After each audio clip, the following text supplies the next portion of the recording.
Good morning! So, maaga po tayo ngayong bumangon. Bumangon po ako ng mga before mag 5 o'clock. Bumangon na po ako. At ngayon ay early ko pong susunduin yung mga bata. Kasi ngayon is 2:15. I need to pick up the children 2 to tell to 2:15. So, kinakailangan na ihatid ko silang early para makapagtrabaho ako kasi hindi dapat ako magtatrabaho kasi may gagawin ako sa bahay. But tinawagan ako ng amo ko na kinakailangan ko magtrabaho today kasi nga she need help. So ngayon is andito ako sa kindergarten, andun na po yung mga bata pati doon sa bahay. So early na po tayong lalabas para sa ating trabaho. So undawi tayo going to work. Undawi po ako sa trabaho ko kung saan tayo pupunta. Bike po ang ating gamit ngayon. Ang ating service ay bike. So undawi na po tayo mga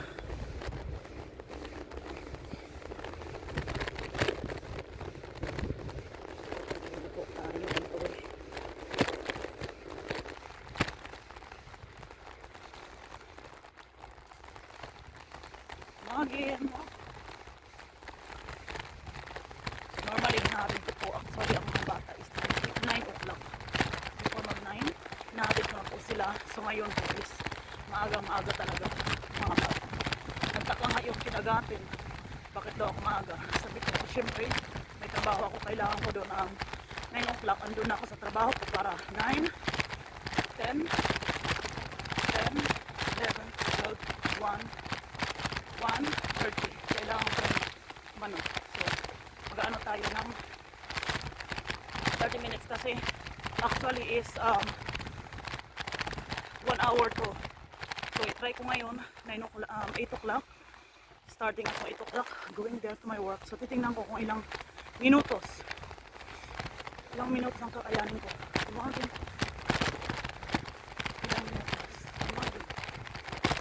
ilang minutos ang kakayanin ko papunta doon sa another city. Bye bye. Tingnan ko siya.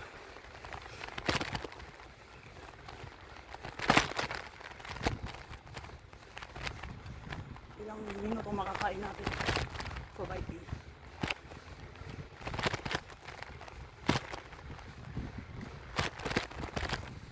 Ang mga tao, maraming nag-aantay kasi pag umaga talaga maraming mga schools, mga daming mga estudyanteng papasok. Kaya ngayon buti lang may bike ako kasi kung hindi mag-aantay naman ako ng half hour so hindi ko mapupuntahan yung pupuntahan ko. Mahirap po pag walang dito, walang sasakyan, lalo na sa ibang bansa, lalo na mga anak ang hirap.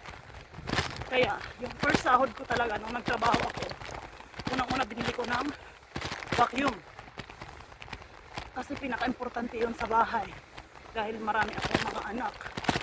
Ang pangalawa naman ng sahod ko, syempre kailangan ko ng bike, kailangan ko ng transportation, bicycle.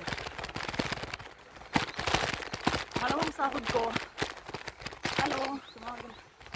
remembrance ko po yung bike. Binili ko talaga yung bike para sa sarili ko.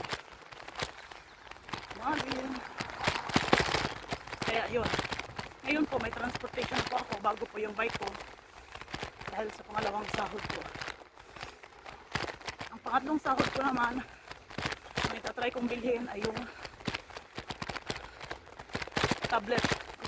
Gusto ko po yung tablet or cellphone kasi kailangan ko ng another cellphone for vlogging. Kailangan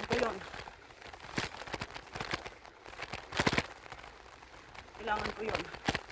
Normally yan ang mga goal ko sa buhay, mga lista ko sa mga goal ko, pero habang gumagana pa naman ang cellphone ko, pagtiisan muna natin hanggang na makatungtong tayo sa ating patutunguhan. So i-time check ko siya kung ilang minuto ang papunta dun sa city kasi mabilis itong bike mabilis kasi sa isa ko kasi natatakot ako doon kasi ano ba, baka mag-give up. So nagagamit ko lang siya, hindi sa kalayuan. For emergency. For emergency, ginagamit ko siya. Kunyari ito, yung cellphone ko is busy, yung bike ko is busy. Tapos nandun sa school, kasi iniiwan ko to sa school eh, hindi ko to dinadala sa bahay. So, kunyari weekend may pupuntahan ako, kinukuha ko sa school pero ibabalik ko din. Kasi pag ng school, ayoko nalilate kasi ako.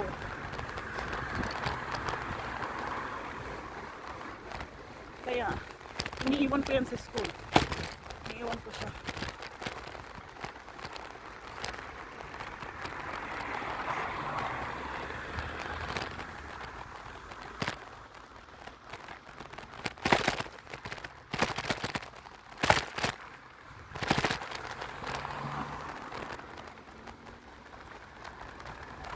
Another work ko is 10 minutes lang po from my home. 10 minutes lang siya. Pero ito, normally sa isa kong bike is 45 minutes yun eh. Tingnan natin ngayon if it's the same. Same time. Same hours.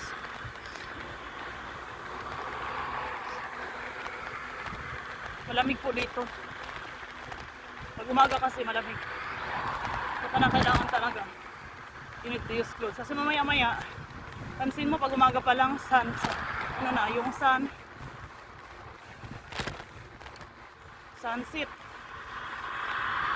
Sunset, sunrise.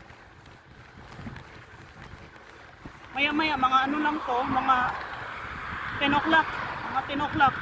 Mag-i-start na yan warm. Start na yan, warm.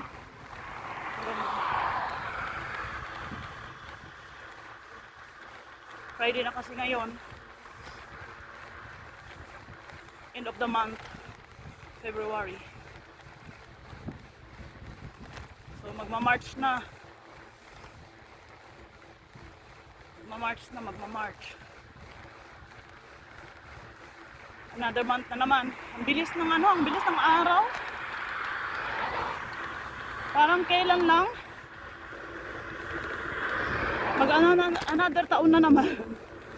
Parang kailan lang another taon na naman. 2027 na naman, Diyos ko. Bilis talaga ng araw. Kaya po dapat yung mga oras hindi po sinasayang. Hindi po sinasayang sa mga walang kwenta.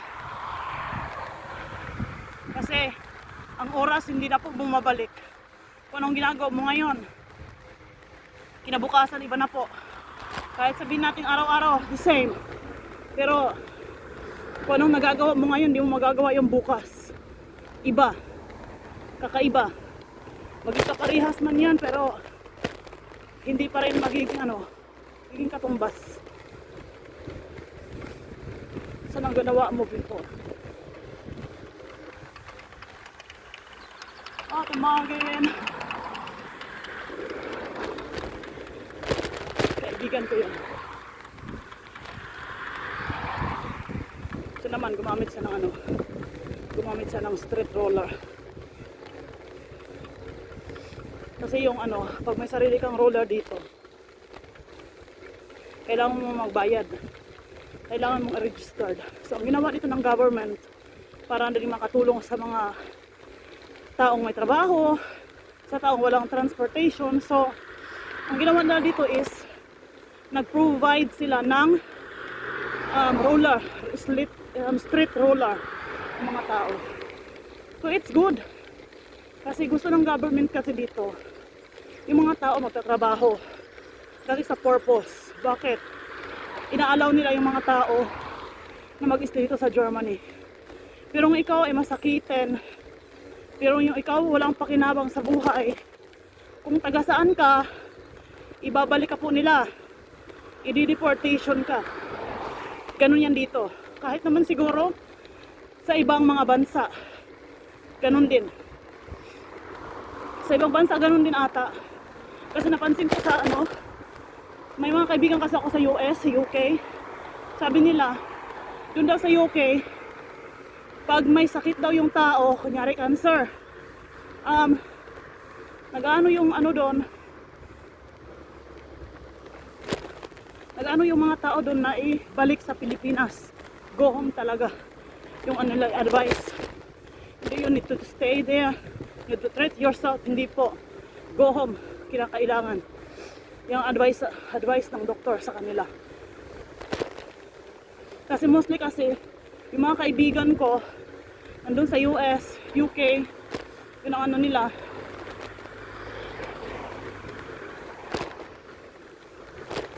Yung mga trabaho nila is mga ano, nanny, minsan may mga caregiver. So, yun po yung trabaho nila. Kaya, yung mga information na ganito, alam ko. Kasi marami akong connection. Mahilig kasi ako makipagsalamuha sa tao. Alam mo? Alam nyo bakit? Kasi hindi natin alam na yung palang isang tao na yun may pangangailangan, may kailangan ding malay mo, ikaw makatulong ka din sa kanila, di ba? Kahit nasabihin nyo na iba-iba kayong lugar, iba-iba yung trabaho nyo.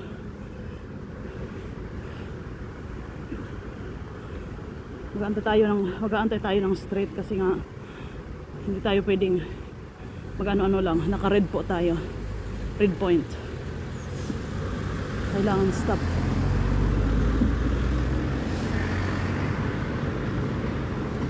Whew. Ang dito kasi sa Germany, talagang kayod kalabaw ka. Kung di mo alam, magbalanse ng buhay mo o ng oras mo, talo ka dito. Kasi dito, alam nyo, dito puro trabaho ang buhay. Walang hindi pwede na ito, hindi ka magtatrabaho. Hanggat kaya mo, magtrabaho ka. Kasi pagdating ng araw, pagdating ng end of that time, syempre pag hindi ka nagtrabaho, paano kanila bibigyan? Mga rent, yung mga rente. Mag-ano ka na, tatanda ka. Syempre dapat may rent ka. May rente ka. Dapat yon. Habang bata ka pa, may oras ka pa, may ano ka pa, may power ka pa. So kailangan magtrabaho para din yan sa'yo. Mamaya pag umabot ka ng katandaan or whatever. So para din yan sa'yo. Malay mo, hindi ka mamatay ng 60. Malay mo, hindi ka mamatay ng 70, 80. Oh, we don't know the life. Okay lang tayo kukunin ng Panginoon. So, habang bata pa tayo, hanggang may kakayahan pa tayong magtrabaho, work. Pero wag mong patayin yung sarili mo ng bata ka pa. Kasi yung rente mo na yan, di mo rin yan makukuha pag patay ka na. Diyos ko. Kailangan, mabuhay ka pa rin kahit nagtatrabaho ka. Don't overdose yourself for working. Kasi ang trabaho nandyan lang yun eh. Lagi yung ina-advise ng mga tao. Lagi yung ina-advise ko yun ng mga tao. Huwag mong patayin ang sarili mo sa trabaho kasi ang mga trabaho andyan lang yan. Nag-aantay, nakakantay ang trabaho. Pero yung buhay mo, kung magkasakit ka, yung trabaho mo magpapalit lang yan ng trabahante, di ba? Pero ikaw, mag-i-stay ka yan sa bahay. Magpapagaling ka. Kung hindi ka pa magaling, mag-i-stick na naman hanggang magaling ka. Kasi hindi ka naman tatanggapin sa trabaho kung healthy problem ka. Diba? Ganun yan dito. Kahit nga dito, mga 70 years old na. 60, nagtatrabaho pa. Kasi nga, allowed yan dito. Hindi pareha sa Pilipinas na pagsaisinta ka na. It's not allowed for you to work. Diba? Pero dito sa ibang bansa, hanggang kaya mo, hanggang kaya ng kalusugan mo, magtatrabaho ka. Ganun yan dito sa ibang bansa. Walang ano dito, it's not allowed. Trabaho talaga kasi yun ang purpose ng mga tao dito. Itong ibang bansa, sa mga tao to na na may,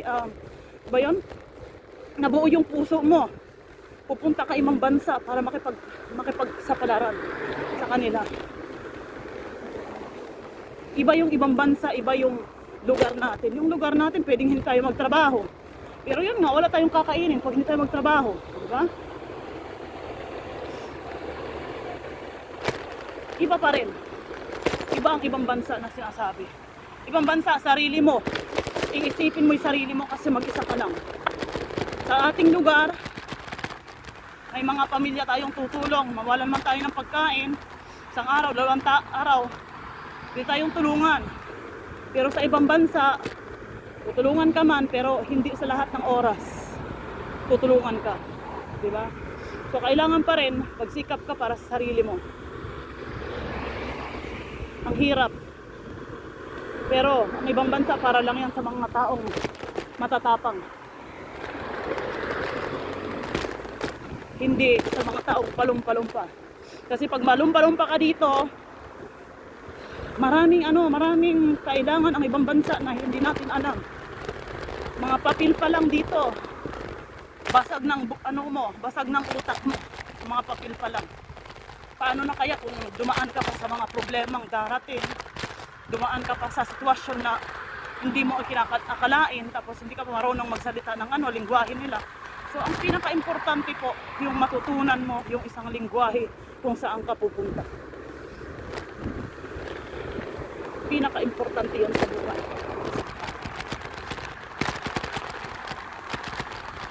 At kailangan buo po sa puso natin kung saan tayo pupunta. Buo. Hindi pupunta tayo sa ibang bansa dahil hindi natin alam kung anong gagawin natin. Hindi po yung ganun. So, pupunta ka sa ibang bansa, alam mo kung anong alam mo kung anong purpose mo papunta doon. Dapat kaya mo, dapat matapang ka. Yan yun. Nako po.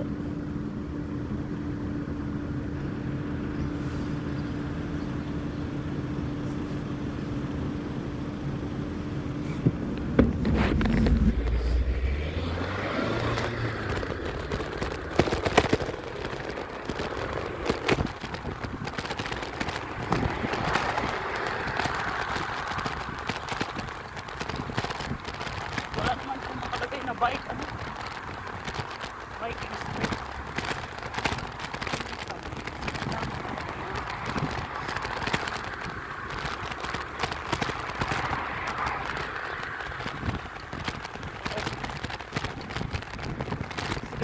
Tayo nandito na tayo sa kalagitnaan. Nandito na tayo sa kalagitnaan. So, yan.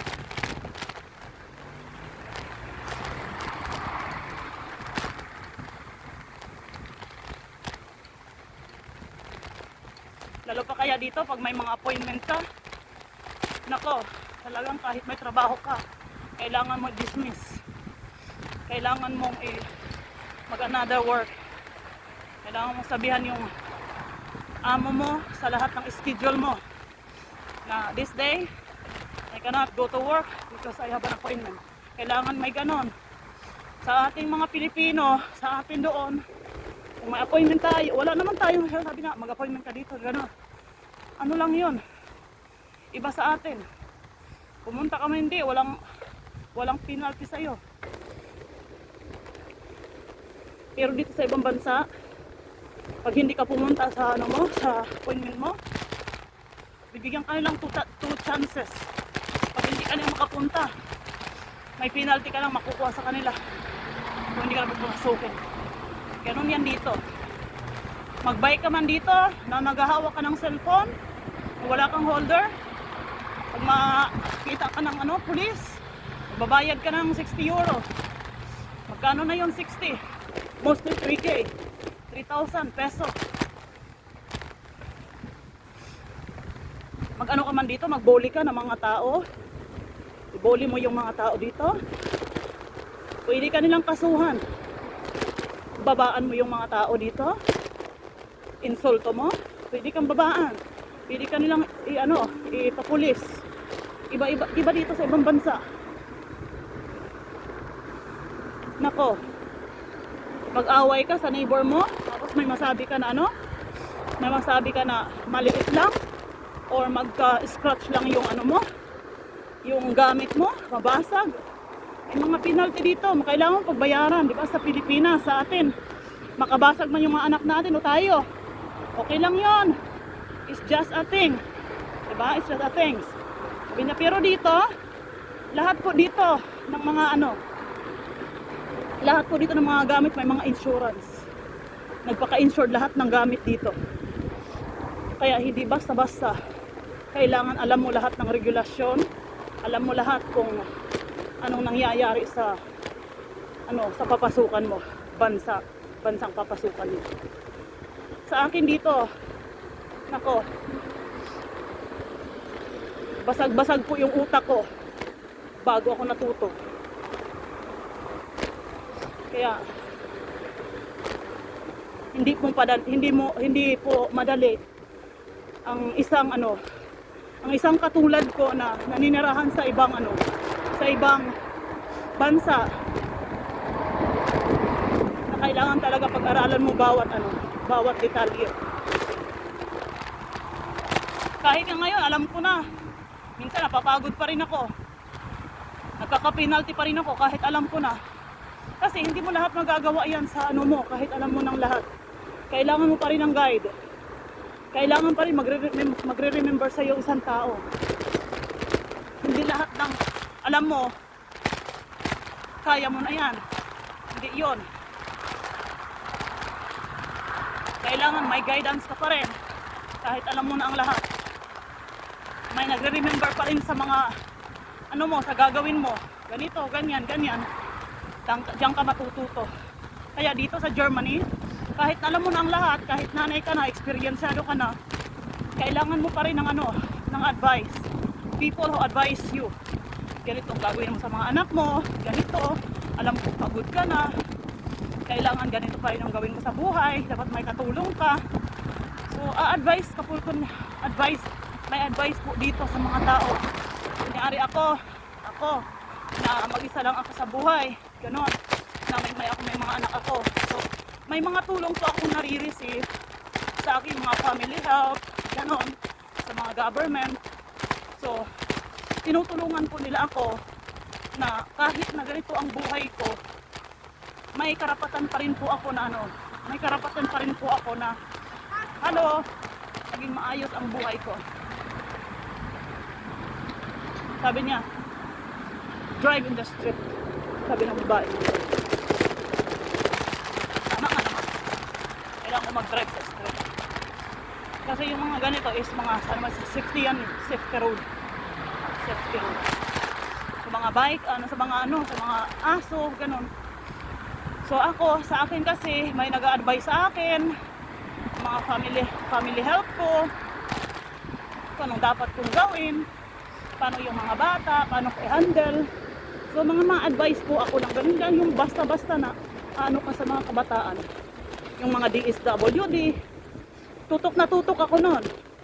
Tutok na tutok ako sa mga DSWD, kung ano ang kailangan ko o ano ang mga problema ko. So tutok na tutok ako nun. Hindi nila ako pinapabayaan. Totoo yan. Tapos ikaw naman na pinagkakatiwalaan kanila, so kailangan mo rin sabihin lahat ng totoo sa kanila. Hindi na pupunta sila sa iyo, pagkakatiwalaan kanila, tapos tutulungan kanila. Ikaw naman na na tinutulungan ka, hindi ka magsasabi ng totoo. Hindi pwede yun. Kailangan, kung true man sila sa iyo, dapat ikaw maging totoo ka kahit ano man yung mangyari sa buhay mo. Dapat totoo ka kasi doon ka lang nila matutulungan pag magsabi ka ng katotohanan. Diba? Kasi mostly dito sa Germany, natatakot sila sa tulong ng gobyerno. Alam niyo kung bakit? Lalong-lalo na yung mga DSWD. Lalong-lalo na yung mga DSWD. Yung mga kabataan, yung mga UNAM, sinasabi din namin dito. DSWD yon, pareha sa Pilipinas. Natatakot sila noon na sabihin lang katotohanan kung anong nangyayari sa bahay nila o sa mga anak nila. Baka daw that time, nakunin daw yung mga anak nila sa kanila. Sabi ko, ang government, hindi naman yung basta-basta kukunin yung mga anak nyo kasi hindi naman nila yung saan nila ipupunta yung mga anak nyo. Wala ang paglalagyan. So, kayo, training kayo, ina-advisable kayo, binigyan ko ng pagkakataon na maging tuwid ang buhay nyo kasama yung mga anak nyo. Hindi na matatakot kayo magsabi ng katotohanan, baka kunin. Hindi yun. Directly po sila dito pa sa negative. Ang mga utak po nila is directly negative sa mga ganyan. Hindi naman yung pwede. Kasi pag wala kang ginagawang masama sa mga anak mo, o wala kang ginagawang masama sa sarili mo, bakit ka matatakot? Diba? So yun lang inaano ko, ina-advise ko yan. Bawat kababaihan dito sa Germany, nung nakakasalamuha ko o nanghihingi ng advice, siyempre, may mga tao din ako, may mga kaibigan din ako na much more pa yung problema kaysa sa akin. Diba? So, ako naman, na iba yung problema ko kaysa sa kanila, nakakaano din ako ng mga tao na kaparehas din sa problema ko. Diba? Na-interview ko rin sila. So, nakakapagbigay din ako ng advice ko anong dapat nilang gawin. Ganun yun. Kasi hindi naman lahat ng tao kaya mo lahat ng problema mo.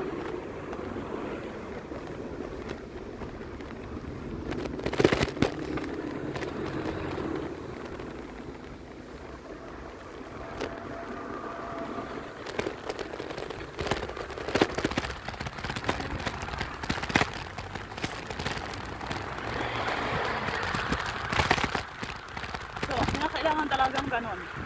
So ngayon 26 ano na ako ha, 26 minutes, siguro 30 minutes lang ito, 30 minutes kasi dati 45 to tingnan nyo, busy pa ako sa kadadaldal, hindi ko alam, malapit na ako sa trabaho ko, diba, double yung ginagawa ko, pupunta sa school, pupunta sa trabaho, tapos during that laging tayo, diba? Hindi mo alam, pupunta ka na sa trabaho mo, tapos ka na rin mag-vlog.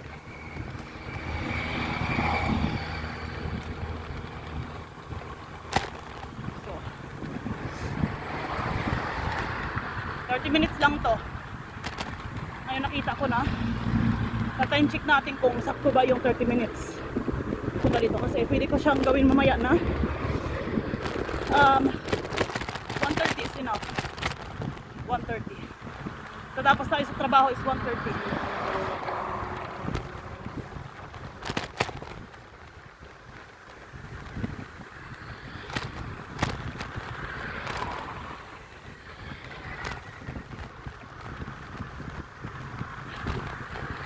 Baho ng mga ano ba yan?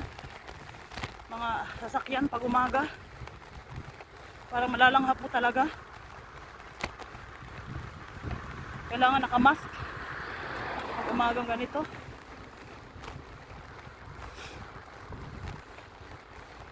First time ko magtrabaho ng ganitong ka-early.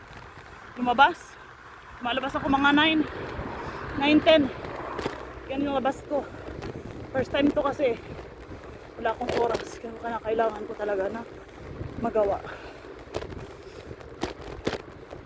Sabi ko naman kasi sa amo ko, nagtatrabaho ako pag kaya ko yung oras.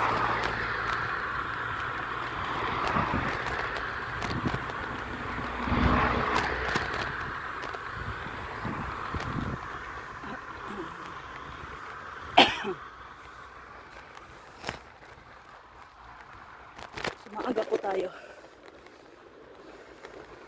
Hindi pa nga 30 minutes 28:40 pa nga lang Siguro dito si boss. Dito sila boss.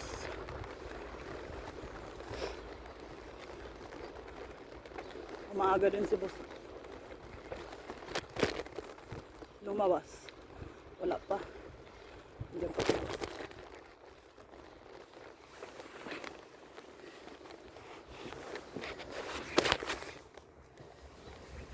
Dito na po tayo sa trabaho. Diyan po yung auto ni boss. Ferrari. Diba? Malay mo, magka-Ferrari din tayo balang araw. Ito yung boss, yung auto naman ng boss ko, ng babae. Yan ang ano niya, yung kay boss sa lalaki. Kasi may trabaho yan. So, nandito na tayo sa bahay ni boss. Okay. Stop muna natin. Mag-ring lang tayo. Mag-doorbell lang tayo. Diba? Stop muna natin. Maya. So guys, nandito na po tayo sa bahay ni boss. Kaya po ang ina.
See you later guys.